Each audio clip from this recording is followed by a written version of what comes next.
السلام علیکم ورحمۃ اللہ وبرکاتہ۔ اعوذ باللہ من الشیطان الرجیم، بسم اللہ الرحمن الرحیم۔ اذا السماء انشقت وأذنت لربها وحقت وإذا الأرض مدت وألقت ما فيها وتقلت وأذنت لربها وحقت يا أيها الإنسان إنك كادح إلى ربك كدحا فملاقيه۔ صدق اللہ العلی العظیم۔ رب اشرح لی صدری ویسر لی امری واحلل عقدۃ من لسانی یفقہوا قولی رب زدنی علما۔ جب آسمان پھٹ جائے گا اور اپنے رب کے فرمان کی تعمیل کرے گا، اور اس کے لیے حق یہی ہے کہ اپنے رب کا حکم مانے، اور جب زمین پھیلا دی جائے گی اور جو کچھ اس کے اندر ہے اسے باہر پھینک کر خالی ہو جائے گی، اور اپنے رب کے حکم کی تعمیل کرے گی، اور اس کے لیے حق یہی ہے کہ اس کی تعمیل کرے۔ اے انسان، تو کشاں کشاں دھیرے دھیرے اپنے رب کی طرف چلا جا رہا ہے اور اس سے ملنے والا ہے۔ ابھی سورہ انشقاق کی ابتدائی 6 آیتوں کی تلاوت اور ترجمانی ہم نے سماعت فرمائی۔ پہلی آیت کے لفظ انشقت سے ماخوذ ہے۔ انشقاق مصدر ہے جس کے معنی ہے پھٹ جانے کے، اور اس نام کا مطلب یہ ہے کہ یہ وہ صورت ہے جس میں اللہ سبحانہ وتعالیٰ نے آسمان کے پھٹنے کا ذکر کیا، اور یہ صورت کا نزول مکہ معظمہ کے ابتدائی دور کی نازل شدہ صورتوں میں سے ہے۔ اس کے مضمون کی داخلی شہادت یہ بتا رہی کہ ابھی ظلم ستم کا دور شروع نہیں ہوا تھا۔ ابتدائی دور میں جب اللہ کے رسول صلی اللہ علیہ وسلم جو ہے قریبی لوگوں میں اور چپکے جو ہے دعوت دیا کرتے تھے، البتہ قرآن کی دعوت کو مکے میں برملا جھٹلایا جا رہا تھا، اور لوگ یہ ماننے سے انکار کر رہے تھے کہ کبھی قیامت برپا ہوگی اور انہیں اپنے اللہ کے سامنے جواب دہی کے لیے حاضر ہونا پڑے گا۔ یہ اس کا انکار کر رہے تھے۔ اصل میں بنیادی طور پر قریش اور منکرین کے سامنے مسئلہ یہ تھا کہ کچھ حد تک اللہ کو تو مانتے تھے وہ، لیکن آخرت کا انکار کرتے تھے، کیونکہ ان کے ذہن میں یہ بات سمجھ میں نہیں آتی تھی کہ ایک چلتا پھرتا انسان جب مر جائے گا، اس کا گوشت اور ہڈی سڑ جائیں گے، زمین میں مل جائیں گی، پھر یہ دوبارہ کیسے پیدا ہوں گا؟ تو یہ بات ان کے ذہن میں نہیں آتی تھی، اور اس وجہ سے وہ انکار کرتے تھے۔ اور اللہ کے رسول صلی اللہ علیہ وسلم کے سامنے کبھی کیا کرتے، قبرستان جاتے، وہ جو مردوں کے جو ہڈیاں وغیرہ ہے وہ لے آتے اور سامنے رکھ کر کہتے کہ لو ابھی اس کو زندہ کر کے ہمیں بتاؤ۔ ایسے مطالبات وہ لوگ کرتے، یا اگر کبھی زیادہ یہ تو وہ کہتے کہ لے آؤ تمہاری قیامت جسے تم ہمیں بار بار ڈرا رہے ہو، وہ قیامت لے کر تو آؤ، دیکھیں ہم کیسی ہوگی قیامت، بار بار تم ہمیں ڈرا رہے ہو۔ تو ایسا ان کا معاملہ تھا۔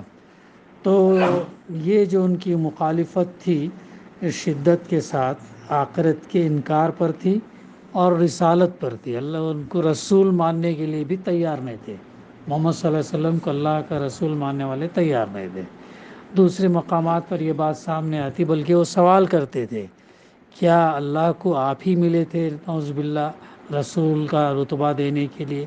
کیا مکے میں اور بھی بڑے بڑے سردار نہیں تھے؟ کیا ان کو رسول نہیں بنایا جا سکتا تھا؟ طائف اور دوسرے مقام میں لوگ نہیں تھے؟ ایسے سوالات وہ لوگ جو ہے کرتے تھے۔ بڑا چیلنجنگ ماحول تھا اللہ کے رسول صلی اللہ علیہ وسلم کے سامنے، اور یہ اس کا بار بار جو ہے وہ انکار کرتے تھے۔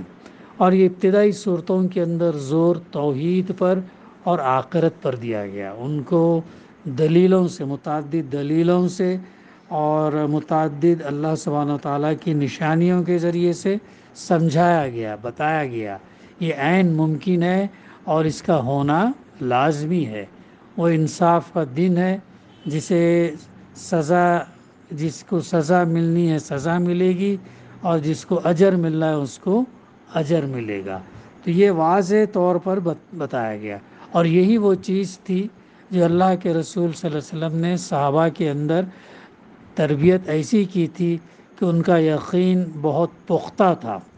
وہ جو ہے اللہ اور آخرت کو اور رسالت کو بہت مضبوطی کے ساتھ جو ہے مانتے تھے، اور ان کا یقین بہت پکا تھا، ایمان جو ہے ان کا پکا تھا۔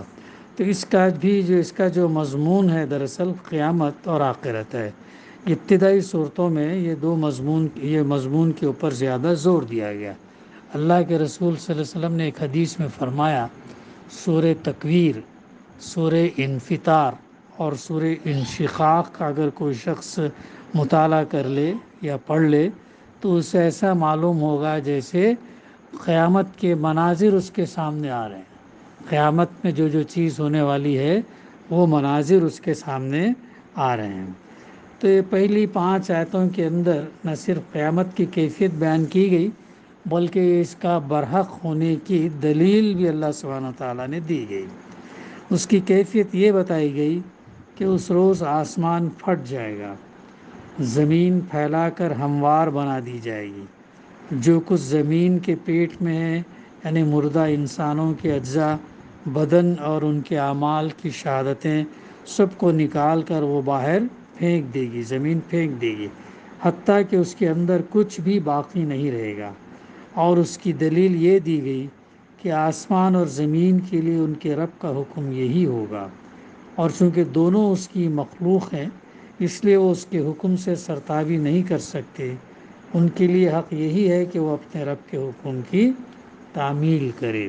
یہ ابتدائی 5 آیتوں میں یہ بات بیان کی گئی ہے، اور آیت نمبر 6 تک میں نے تلاوت کیا، اس کے اندر بھی بتایا گیا، تمام انسانوں سے مخاطب کر کے کہا گیا، یا ایھا الانسان انک کدح الی ربک کدحا ملاقی، تو کشا کشا دھیرے دھیرے اپنے رب کی طرف چلا جا رہا ہے، یعنی جیسے جیسے ہمارا دن گزر رہا ہے ویسے ویسے ہم موت کے قریب جا رہے ہیں۔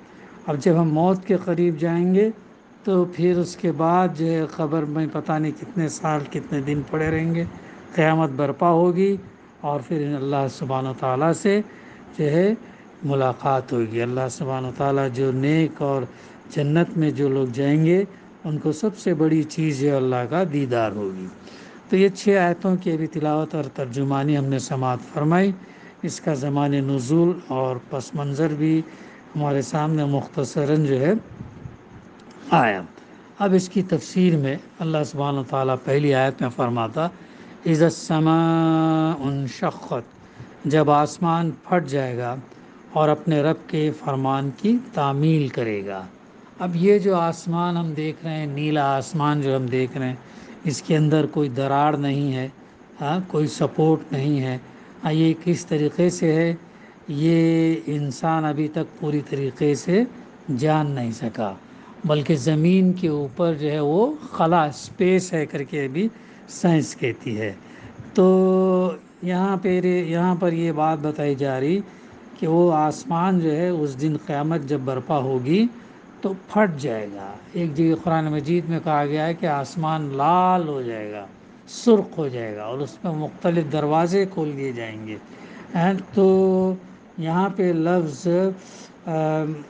وہ اپنے رب کے حکم کی تعمیل کرے گا، رب کا حکم سنے گا۔ تو اس میں یہ بات ابھی ہمیں ذہن میں رکھنی چاہیے کہ جو آسمان ہمارے لیے سپورٹ ہے، چھت ہے، بغیر دراڑ کے، بغیر سپورٹ کے جو ہے وہ اس دن قیامت کے دن اس کی کیفیت بالکل بدل جائے گی اور وہ پھٹ جائے گا۔ کیسے پھٹ جائے گا، کتنا پھٹے گا، یہ اللہ بہتر جانتا ہے۔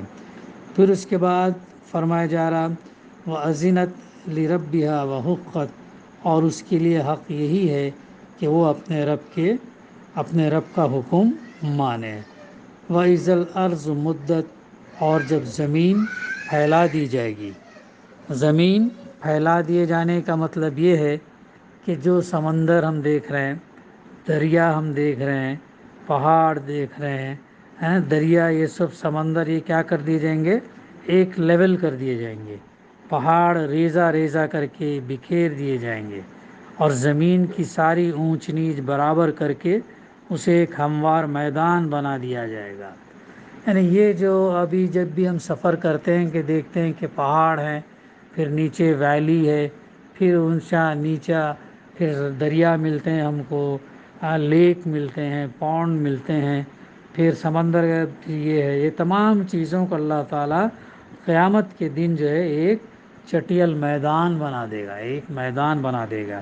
اس کی شدت، اس کی انٹینسٹی کو ہم بیان نہیں کر سکتے، وہ ایسا منظر ہوگا کہ جیسے سورہ طٰہٰ میں اس کی کیفیت یوں بیان کیا اللہ تعالیٰ نے کہ اسے ایک چٹیل میدان بنا دے گا جس میں تم کوئی بل اور سلوٹ نہ پاؤ گے۔ آیت نمبر 106 سے 107 میں، یعنی بالکل پلین کر دے گا اللہ تعالیٰ، بالکل پلین۔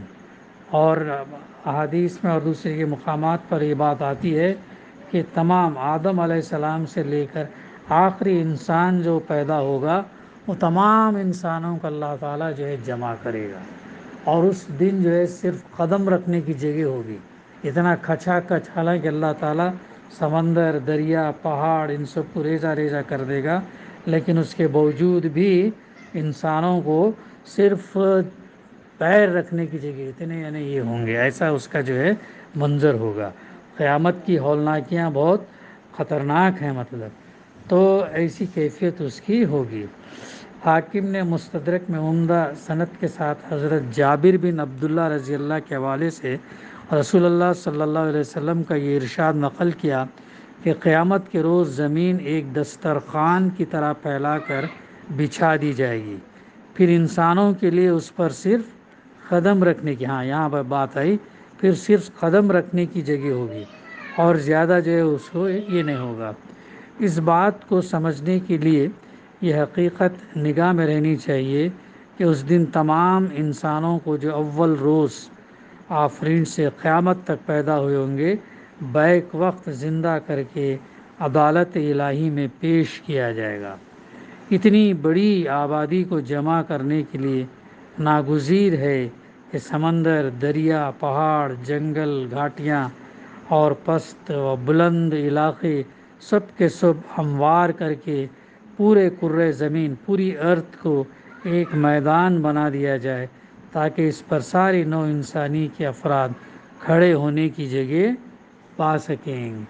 تو یہ ہے کیفیت، تو اس دن اللہ سبحانہ وتعالیٰ جو ہے اس زمین کی کر دے گا۔ اس میں یہ بات بتایا وَإِذَا الْأَرْضُ مُدَّتْ وَأَلْقَتْ مَا فِيهَا وَتَخَلَّتْ، پھر اس کے بعد اور اپنے اسے باہر، اس کے اندر جو کچھ بھی ہے باہر پھینک کر خالی ہو جائے گی۔ زمین کے اندر جو چیز، کیا کیا چیزیں زمین کے اندر، ابھی جو بھی انسان جس کا بھی انتقال ہوتا ہے وہ اسے زمین میں دفن کر دیتے ہیں لے جا کے، اور اس کے علاوہ اس کے اندر کیا ہے، معدنیات ہیں۔ سورہ زلزال کے اندر اس کا تذکرہ ہمیں ملتا ہے کہ زمین گواہی دے گی، زمین کے اوپر جو بیتا ہے، زمین کے اوپر جو حادثات ہیں، زمین کے اوپر جو ہے وہ گواہی دے گی کہ یہ میرے اوپر یہ ہوا، یہ میرے اوپر ایسا ہوا۔ اس دن اللہ سبحانہ وتعالیٰ زمین کو بھی جو ہے گویائی عطا فرمائے گا۔ تو تمام انسان، اللہ سبحانہ وتعالیٰ کے لیے کوئی مشکل نہیں ہے، کن فیکون ہو جا اور وہ سب چیز ہو جائیں گی۔ اب آج غیر مسلم جو ہے مردوں کو کیا کرتے، جلاتے ہیں۔ کیوں جلاتے ہیں؟ اس لیے تاکہ اور اس کی راکھ کو مختلف دریا میں، مختلف علاقوں میں پھینک دیتے ہیں تاکہ اس کے اجزاء ادھر ادھر پھیل جائے۔ تو ان کی اس میں کہ اس سے کیا ہوگا کہ انسان دوبارہ پیدا نہیں ہوگا، لیکن اللہ سبحانہ وتعالیٰ اس کے لیے مجبور نہیں ہے۔ انسان کے اجزاء کو اللہ تعالیٰ جمع کرے گا، اور جمع کرنے کے بعد ایسا ہی پیدا کرے گا جیسے آج ہم ہیں، اس شکل میں ہی اللہ تعالیٰ پیدا کرے گا۔ ایک حدیث میں اللہ کے رسول صلی اللہ علیہ وسلم نے ایک بڑھیا سے کہا، بوڑھی عورتیں جنت میں نہیں جائیں گی، بوڑھی عورتیں جنت میں نہیں جائیں گی۔ تو وہ بڑھیا کہنے لگے، اللہ کے رسول کیا میں جنت میں نہیں جاؤں گی؟ پھر آپ نے فرمایا کہ نہیں، جو بوڑھے ہوں گے ان کو اللہ تعالیٰ جوان کر دے گا، 30 یا 32 سال کی عمر کے کر دے گا، پھر وہ جنت میں جائیں گے۔ یعنی جوانی کی شکل میں جو انسان جنت میں جائے گا۔ تو اللہ تعالیٰ کے لیے اجزاء جمع کرنا کوئی بھی مشکل کام نہیں ہے، اور لیکن آج سائنس ہمیں یہ بتاتی ہے کہ اجزاء کے بجائے صرف اس کا جینز جو اس کی بیسک یونٹ ہے، وہ جینز بھی کے ذریعے سے بھی انسان کو وجود میں لایا جا سکتا۔ آج تحقیقات ہم کو یہ بتاتی ہیں، یعنی یہ ہمارے لیے دلیل ہے کہ اللہ سبحانہ و تعالیٰ جو کروڑوں کروڑوں انسان جب سے دنیا بنی ہے، ان تب سے پہلے پیغمبر آدم علیہ السلام سے لے کر آخری انسان سب کو اللہ سبحانہ و تعالیٰ جو ہے اکٹھا کرے گا، جمع کرے گا، کن فیکون ہو جائے، اور وہ سب ایک کے بعد قبروں سے جو ہے نکلیں گے۔ حالانکہ ابھی ہم قبریں کھود کے دیکھیں تو سب گلے سڑے ہوئے رہتے ہیں، ہڈیاں رہتے ہیں، بوسیدہ ہو گئے ہوتے ہیں تمام، لیکن اس دن اسی قبروں میں سے جہاں جہاں جس کو تدفین کیا گیا وہاں سے وہ نکلیں گے، ایک کے بعد ایک نکلیں گے۔ پھر سورہ زلزال میں ایک اور چیز وہاں پر یہ آتی ہے کہ جو زمین اپنے اندر کے جو معدنیات ہے، سونا، چاندی، ہیرے، جواہرات، اور جو ان تمام کو بھی نکال کر باہر پھینک دے گی۔ تب انسان دیکھ کرے گا کہ کاش جن چیزوں کے لیے دنیا میں مرتا تھا آج اس کے سامنے حقیر ہوں گے، اور وہ کسی کام کے نہ ہوں گے۔ تو ایسا وہ منظر جو ہے وہاں پر اس دن ہوگا۔ تو یہ غور کرنے کی بات ہے یہ، اور اللہ سبحانہ و تعالیٰ کے لیے یہ ایک بڑی نشانی ہے، یہ عین ممکنات میں سے ہے۔ تو اب وہ زمین اپنے اندر سے تمام چیزیں پھینک کر خالی ہو جائے گی اور اپنے رب کے حکم کی تعمیل کرے گی، اور اس کے لیے حق یہی ہے کہ اس کی تعمیل کرے۔ اس کی تفسیر میں ہے کہ یہ صراحت نہیں کی گئی کہ جب یہ اور یہ واقعات ہوں گے تو کیا ہوگا، کیونکہ بات کا یہ مضمون اس کو آپ ظاہر کر دیتا کہ اے انسان، تو اپنے رب کی طرف چلا جا رہا ہے اور اس کے سامنے حاضر ہونے والا، تیرا نامہ اعمال تجھے دیے جانے والا، اور جیسا تیرا نامہ اعمال ہوگا اس کے مطابق تجھے جزا یا سزا ملے گی۔ اگلی آیت میں یہ بات بتائی جا رہی، یا ایھا الانسان کر کے کہا گیا، تمام انسان سے اللہ سبحانہ و تعالیٰ مخاطب ہے، صرف مسلمانوں سے مخاطب نہیں ہے، صرف علماء سے مخاطب نہیں ہے، صرف حافظ لوگوں سے مخاطب نہیں ہے، صرف یہود نصارہ سے نہیں، بلکہ تمام انسانوں سے اللہ تعالیٰ مخاطب ہے۔ یا ایھا الانسان، اے انسان، انکا بے شک تو، کادح الی ربک، کشاں کشاں دھیرے دھیرے اپنے رب کی طرف چلا جا رہا ہے۔ یعنی وہ ساری تگ و دو اور دوڑ دھوپ جو تو دنیا میں کر رہا ہے، اس کے متعلق چاہے تو یہی سمجھتا رہے کہ یہ صرف دنیا کی زندگی تک ہے اور دنیاوی اغراض کے لیے ہے، لیکن در حقیقت تو شعوری یا غیر شعوری طور پر جا رہا ہے اپنے رب ہی کی طرف، اور آخرکار وہیں تجھے پہنچ کر رہنا ہے، چاہے ہم چاہتے ہوئے یا نہ چاہتے ہوئے۔ جیسا جیسا گھڑی کا کانٹا ایک ایک سیکنڈ کا آگے بڑھ رہا ہے، ویسے ویسے ہم اللہ سے قریب تر ہو رہے ہیں اور اس سے ملنے والے ہیں۔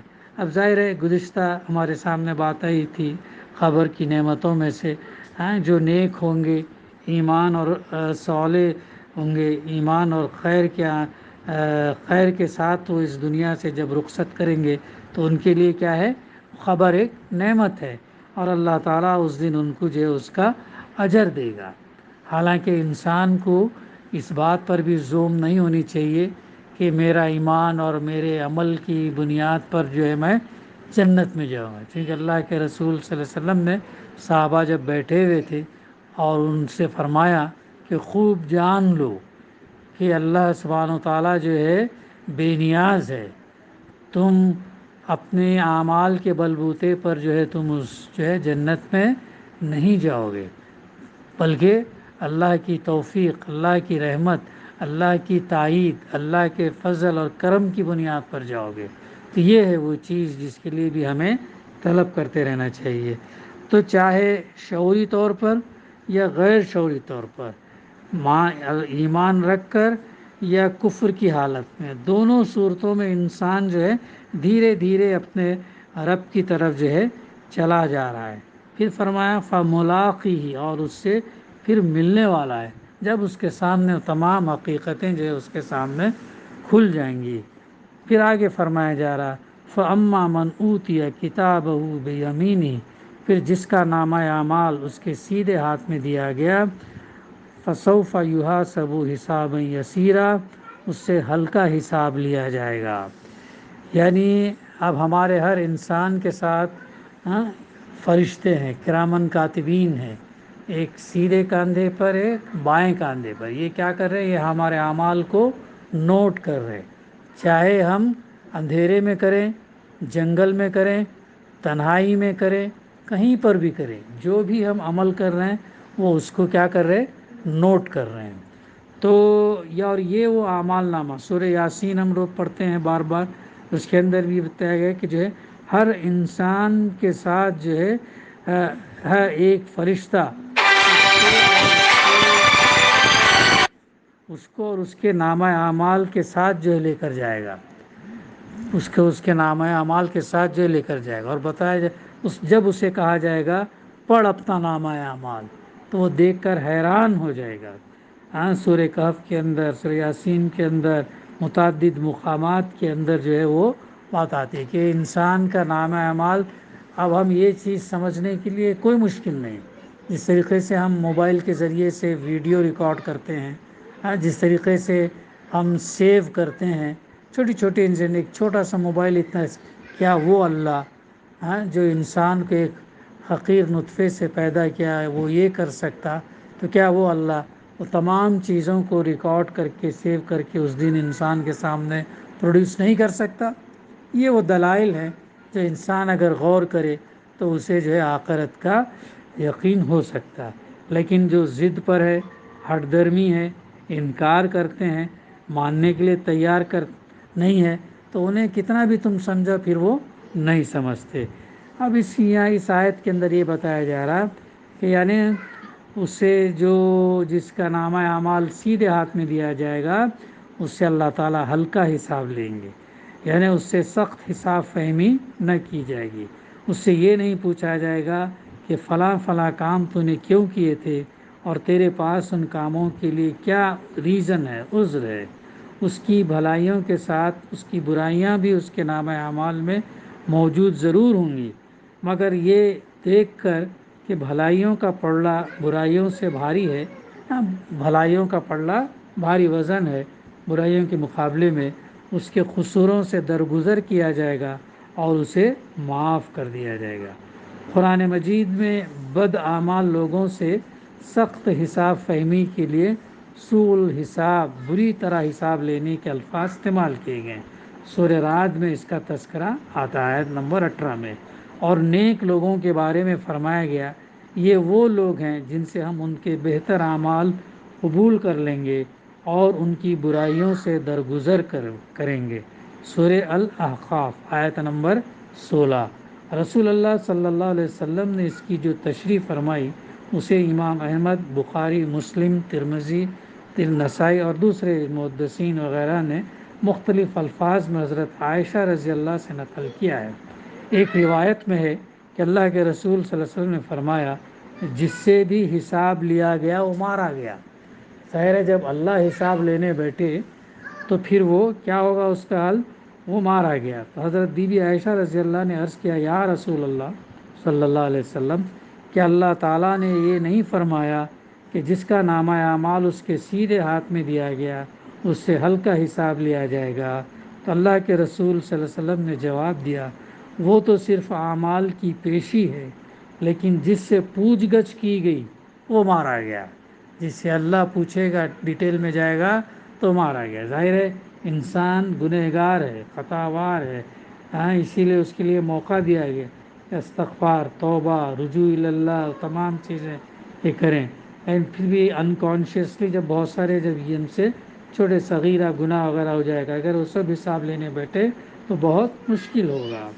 ایک اور روایت میں حضرت عائشہ رضی اللہ فرماتی ہیں کہ میں نے ایک مرتبہ حضور صلی اللہ علیہ وسلم کو نماز میں یہ دعا مانگتے ہوئے سنا کہ خدایا مجھ سے ہلکا حساب لے۔